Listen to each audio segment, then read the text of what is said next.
Halo, selamat siang Bapak dan Ibu dan pemirsa di rumah. Selamat siang. Selamat siang. Selamat Selamat siang. siang. Nah, oke. Kembali lagi hadir di talk show acara Universitas Kristen Duta Wacana. Nah, di sini dengan tema eksistensi pemeluk aliran kepercayaan kaitannya dengan agama dan adat. Nah, sebelum kita bahas lebih lanjut, eh, saya akan memperkenalkan diri terlebih dahulu. Nama saya Ika Febriana. Di sini saya sebagai moderator. Nah, di sini saya tentunya tidak sendirian, ditemani dengan Bapak Kurnianto Surya Putra sebagai pejabat pemerintah. Kemudian juga ada Mbak Ana Veronica Beatarigan sebagai warga negara Indonesia. Nah, sebelum kita bahas talk show kita, di sini saya akan menjabarkan terlebih dahulu terkait talk show kita, rentetan acara yang seperti apa, urutannya. Yang pertama, kaitannya dengan eksistensi pemeluk aliran kepercayaan. Memang di negara Indonesia sendiri ini banyak beragam suku, ras, budaya dan agama begitu ya, dan lain sebagainya, masih ada banyak lagi. Nah, kaitannya di sini di talk show kita itu di negara Indonesia itu hanya ada 6 agama resmi yang diakui oleh negara. Akan tetapi di sini juga masih ada khususnya di Indonesia itu masih ada pemeluk aliran kepercayaan gitu yang sekarang ini masih ada gitu ya. Kemudian dari talk show ini kita akan membahas permasalahan begitu ya, yang nanti kita akan rangkumkan menjadi satu. Ini ada 4 poin permasalahan kita. Apakah salah menganut aliran kepercayaan? Kemudian dari kacamata ideologi Pancasila, apakah aliran kepercayaan ini tidak dibenarkan begitu? Kemudian mengapa pemeluk aliran kepercayaan ini masih terjadi diskriminasi begitu? Dan yang terakhir nanti tentang penegakan dan keputusan hukum di Indonesia itu terkait hal ini itu seperti apa, bagaimana? Kemudian juga di sini di talk show kita ini akan membahas 2 kasus begitu ya. Kasusnya yang pertama ada aliran kepercayaan Sunda Wiwitan, kemudian juga ada aliran kepercayaan Sabta Dharma gitu. Nah, memang tujuannya di sini kita akan mencari kesepakatan begitu ya, solusi jalan keluar. Nah, di sini kaitannya dengan melalui sudut pandang dari pemerintah dan juga sudut pandang dari warga negara. Di sini ditemani oleh Bapak Surya dan Mbak Ana begitu ya. Nah, dari sini nanti talk show kita akan mencapai titik puncak gitu ya, kesimpulan yang nanti kita bisa rangkum bersama-sama untuk mencari solusi dan jalan keluar bersama seperti itu. Nah, sebelum kita bahas, saya mau bertanya terlebih dahulu supaya lebih kenal begitu.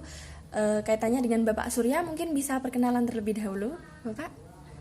Perkenalkan, nama saya Kurnianto Surya Putra. Saya adalah sebagai pejabat pemerintah. Nah, jadi saya pemerintahan di bidang konstitusi, artinya di bidang aturan-aturan hukum begitu. Terima kasih. Iya, baik, Bapak. Terima kasih, Bapak, untuk waktunya. Kemudian di sini juga saya ditemani oleh Mbak Ana. Silakan Mbak Ana bisa perkenalan terlebih dahulu. Monggo, Terima kasih atas kesempatannya, Mbak Moderator. Perkenalkan, nama saya Ana Veronica. Di sini saya sebagai warga negara Indonesia yang menganut agama Kristen pertama. Baik. Ya. Ya, terima kasih Mbak Ana untuknya. Nah, Bapak dan Ibu dan pemirsa di rumah, di sini kita akan awali begitu ya dengan pembahasan kita, talk show kita kali ini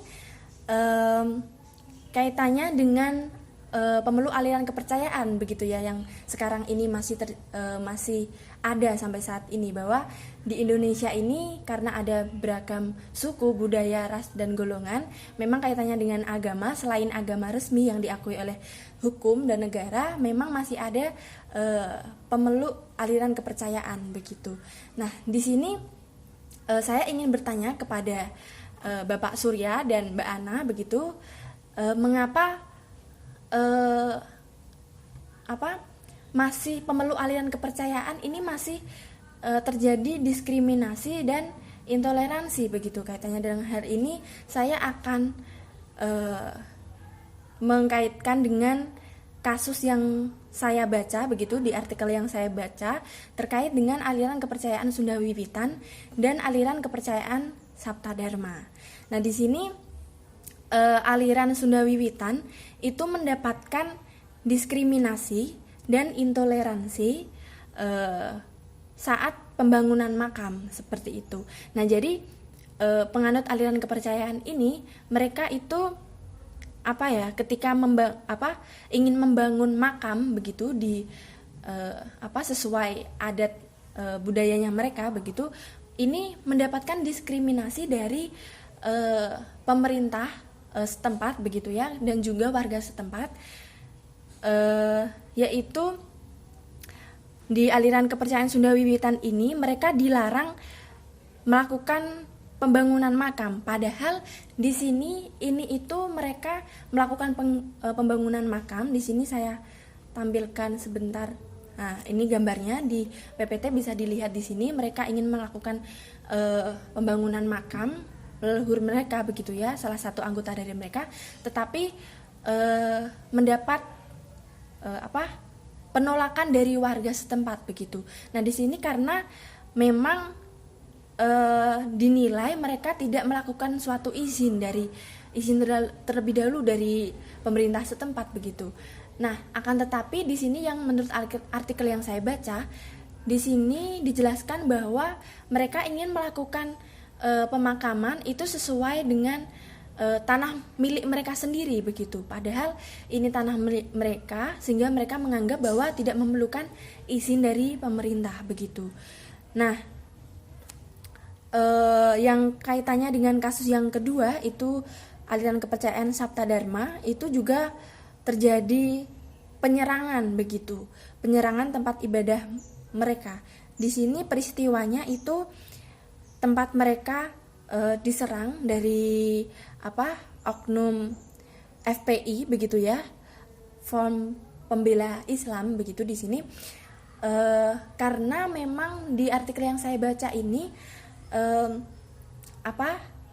mereka warga setempat menganggap bahwa Sabta Dharma ini pecahan dari penggalan dari agama Muslim begitu, tetapi dengan ada unsur musyrik begitu. Jadi mereka takut dari warga sekitar itu mereka melakukan hal-hal yang tidak diinginkan di sini. Jadi mereka melakukan penyerangan di tempat aliran kepercayaan mereka, seperti menurunkan simbol ajaran Sabta Dharma. Kemudian juga mereka melakukan tindakan kekerasan seperti memukul wajah di sini, karena memang warga setempat menilai bahwa ini ada unsur yang ada musyriknya begitu, sehingga mereka takutnya mereka melakukan hal-hal yang tidak diinginkan. Nah, saya ingin bertanya dengan Bapak Surya di sini sebagai dari pejabat pemerintah begitu. Nah, bagaimana Pak pendapat Bapak terkait hal ini? Kenapa mereka masih sering mendapatkan diskriminasi dalam hal ini, Pak? Mungkin bisa dijelaskan, Pak. Oke, baik. Apakah suara saya terdengar? Baik, terdengar, Pak. Jadi terkait diskriminasi terhadap dua aliran kepercayaan ini dari segi pemerintah itu sendiri, sebenarnya menanggapinya itu secara hukum atau secara undang-undang atau konstitusi yang berlaku. Maka yang pertama yang ingin saya jelaskan adalah bahwa aliran kepercayaan itu memang dijamin kebebasannya berdasarkan Undang-Undang Dasar Negara Republik Indonesia tahun 1945 pasal 28E ayat 2 dan pasal 29 ayat 2. Itu adalah hak-hak masyarakat terhadap aliran kepercayaan ini, bagaimana undang-undang atau negara hadir untuk menjamin kebebasan terhadap aliran kepercayaan ini. Itu yang pertama yang saya jelaskan tentang undang-undang terhadap aliran kepercayaan ini, bagaimana hukum yang berlaku. Nah, kemudian untuk sudut pandang saya sebagai pemerintah terhadap diskriminasi, yang pertama kepada Sunda Wiwitan, yaitu terkait pembangunan makam ya tadi kalau tidak salah. ini bahwa jika mereka melakukan prosedur-prosedur yang ada sesuai dengan undang-undang, tidak melanggar HAM, tidak melakukan membawa pengaruh negatif, saya rasa itu tidak menjadi masalah dan itu tidak menjadi hal yang salah begitu. Namun kecuali mereka membuat atau melakukan pelanggaran yang tidak sesuai dengan undang-undang dan hak asasi manusia. Oleh karena itu mungkin ada sedikit pelanggaran yang dilakukan oleh mereka, mungkin ada izin-izin yang tidak dilengkapi atau dokumen-dokumen yang tidak dilengkapi yang membuat Satpol PP atau warga menolak pembangunan makam tersebut.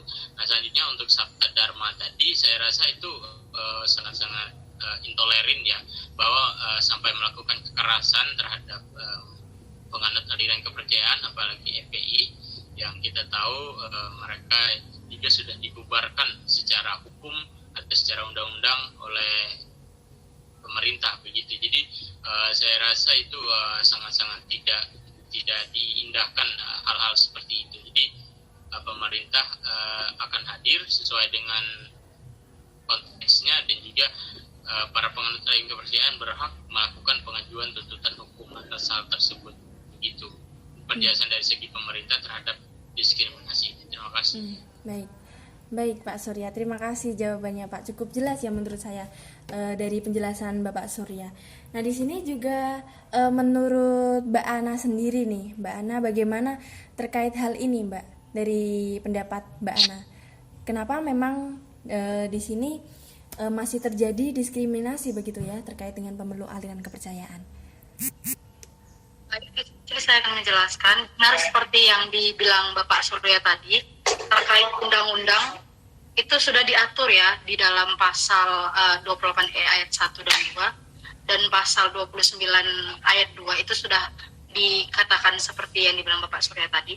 Dan di HAM sendiri itu kebebasan beragama juga ditulis di dalam HAM. Jadi kalau kita lihat di diskriminasi yang terjadi di Indonesia itu mengenai kasus tadi seperti Sunda Wiwitan dan Sabta Dharma, itu mungkin karena keberadaan mereka itu tidak diakui ya Bu Ayu, karena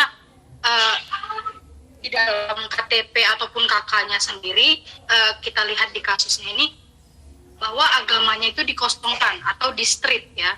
Jadi ini mungkin akan bermasalah di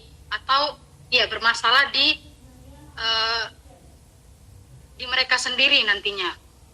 Contohnya semisal mereka itu di dalam pekerjaan ingin melamar kerja mungkin sebagai TNI mungkin ya, tidak lolos, itu mungkin karena kolom agamanya itu dikosongkan Bu Ayu, atau mungkin dalam pernikahan itu juga akan bermasalah di bagian aliran kepercayaan ataupun agamanya seperti itu.